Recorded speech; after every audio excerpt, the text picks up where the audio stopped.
Inicialmente, eu prestava vestibular para medicina, né? Então, eu tentei ali em torno de 2 anos, mais ou menos. Aí, por fim, com um desgaste emocional muito grande, eu preferi interromper esse sonho. Então, em conversa com meu hoje, né, que é meu esposo, eu realmente decidi pelo curso. Falei, não, eu vou começar o direito, que vai dar certo. Então a gente começou a lutar por isso, né? Então eu mudei o meu sonho. Falei, não, agora o sonho é realmente entrar na faculdade e fazer o meu curso.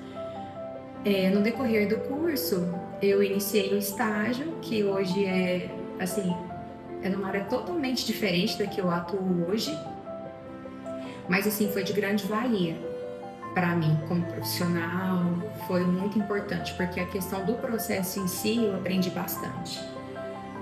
Passado o período de estágio, né, teve formatura, aí eu falei, e agora, né? Agora a gente precisa dar um jeito. Vamos, ou eu presto um concurso, ou eu vou pensar em abrir um escritório, ou eu vou trabalhar em algum escritório. E assim a gente começou a pensar a respeito, e não vamos abrir um escritório. Então a gente teve todo um planejamento e, e foi. E deu certo. Bom, a nossa missão é atuar, né, na área do previdenciário e buscar o direito das pessoas com deficiência com toda a eficácia. Além disso, evitar aquele juridiquês, né, tentar comunicar com o nosso cliente de forma clara, objetiva, de forma que ele compreenda e se coloque, né, inteiramente dentro do processo. Porque isso eu creio que vem a facilitar quando a pessoa compreende o que está sendo buscado e o nosso resultado ele é mais satisfatório. Bom, o que eu vejo hoje, eu posso falar que a minha comunicação com o cliente, ela melhorou muito. Em qual sentido? Antes, no início da carreira, a gente fica preocupado muito assim, nossa, o que eu vou falar? Nossa, se eu falar dessa forma, eu posso estar ou infringindo a alguma legislação, indo além ou indo aquém, né? Então, a gente fica sempre muito preocupado no falar realmente. Hoje não, hoje eu vejo que é algo muito natural, então para mim já é bem mais tranquilo. A gente atende muitas pessoas no dia, então imagina, não faço nem ideia de quantas pessoas a gente já atendeu no escritório. Então assim, cada uma com uma história, cada uma com um desejo, um sonho, né? Então o que a gente tenta fazer é escutar, mergulhar naquele desejo da pessoa, compreender, para que assim a gente consiga ser bem assertivo na propositura da nossa ação ou da nossa tentativa de acordo, porque muitas das vezes não é tão necessário a via judicial, né?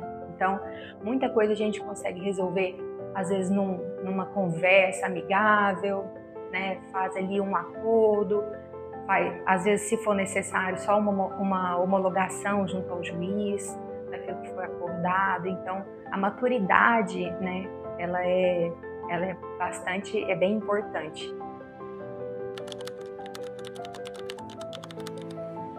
Olha, eu falo que o direito da pessoa com deficiência me escolheu, porque em momento algum eu tive uma ideia, falar, não, eu vou começar a atender pessoas com deficiência. Não foi bem assim. A primeira cliente que chegou no escritório, ela era uma pessoa com deficiência. E assim, ela de certa forma me marcou bastante.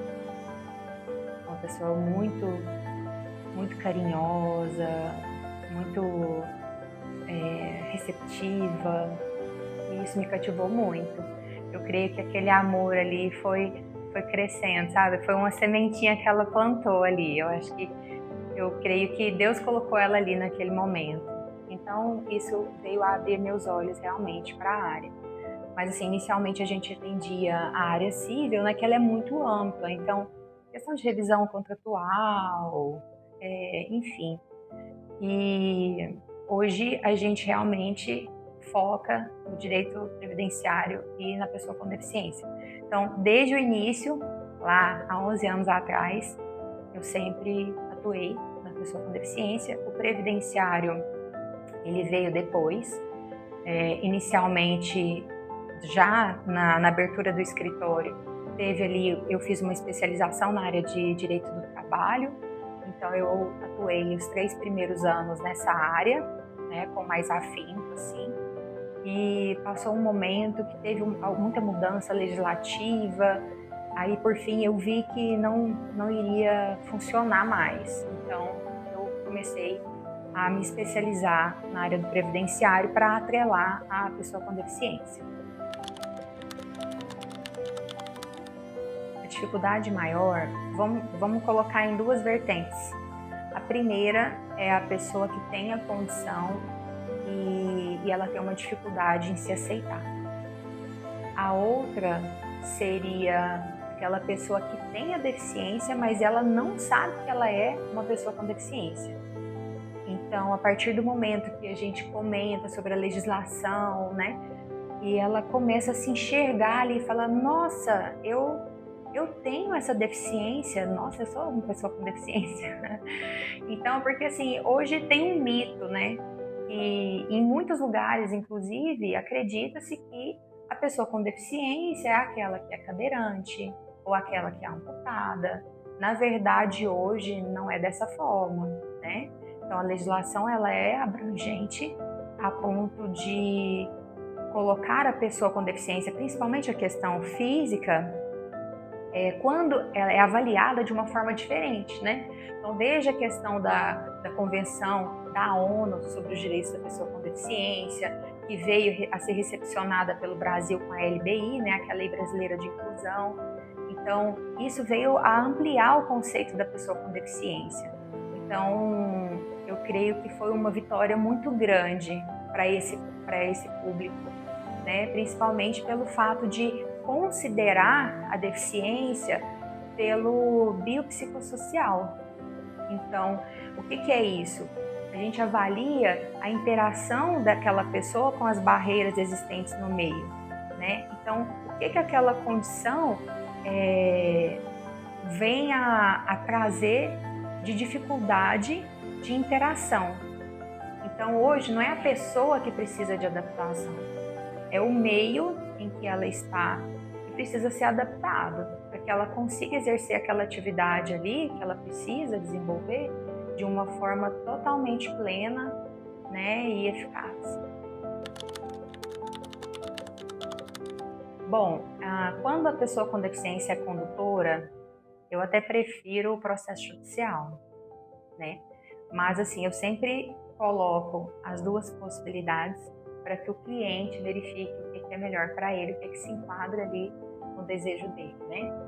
Então, assim, com relação ao âmbito administrativo, quando a PCD é condutora, ela precisa de uma CNH especial. Então, essa CNH especial consiste é como se for, é uma letrinha que fica no verso da CNH, que ela vai informar se a pessoa precisa, às vezes, de um pombo no volante, ou se ela precisa de um carro automático. Então, são adaptações que ficam registradas na CNH. Isso é a CNH especial.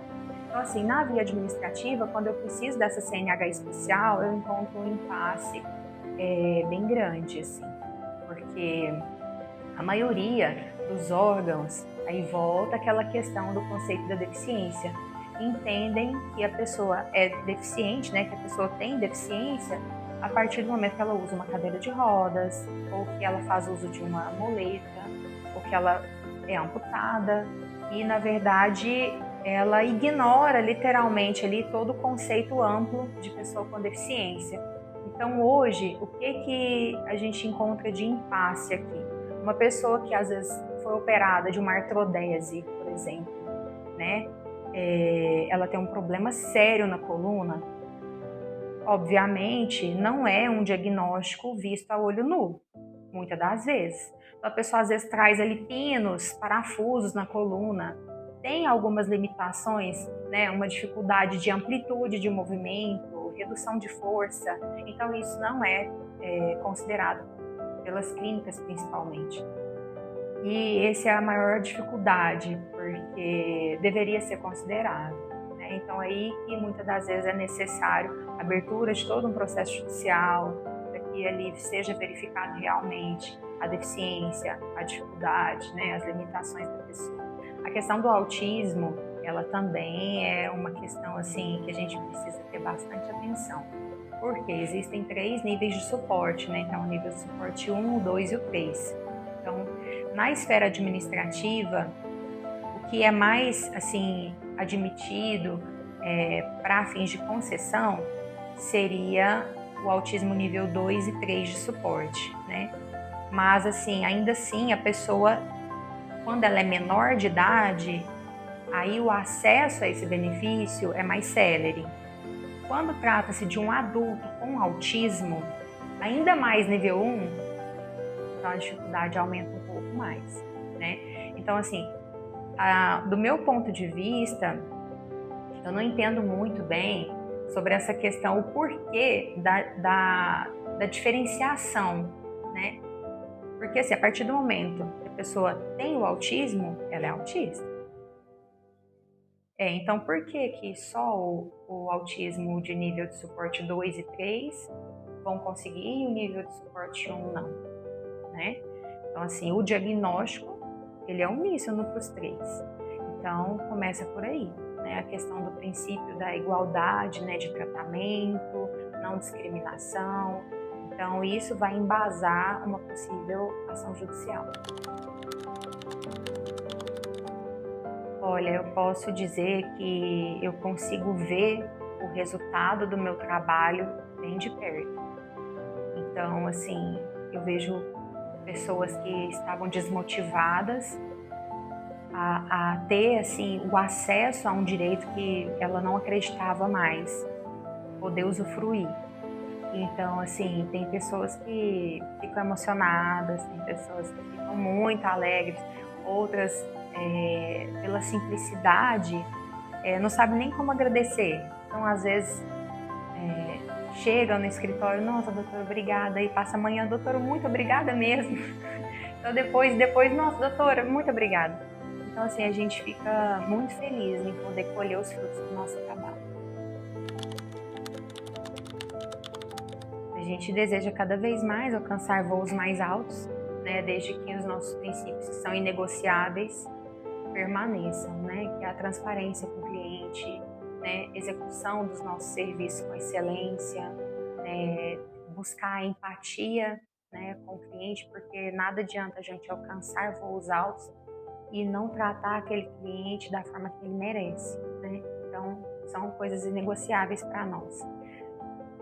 Tem planos grandiosos que vão sair do papel esse ano, né? A gente planeja aí fazer um evento para pessoa com deficiência e com a graça de Deus vai dar tudo certo. Bom, gente, eu acho que não tem palavra maior para descrever que seria gratidão realmente pela confiança em mim, no escritório e no trabalho executado. Então, não tem palavra melhor, que é gratidão realmente. Gratidão pela confiança, gratidão pelas indicações, né? Então, pelas parcerias, eu tenho só a agradecer realmente.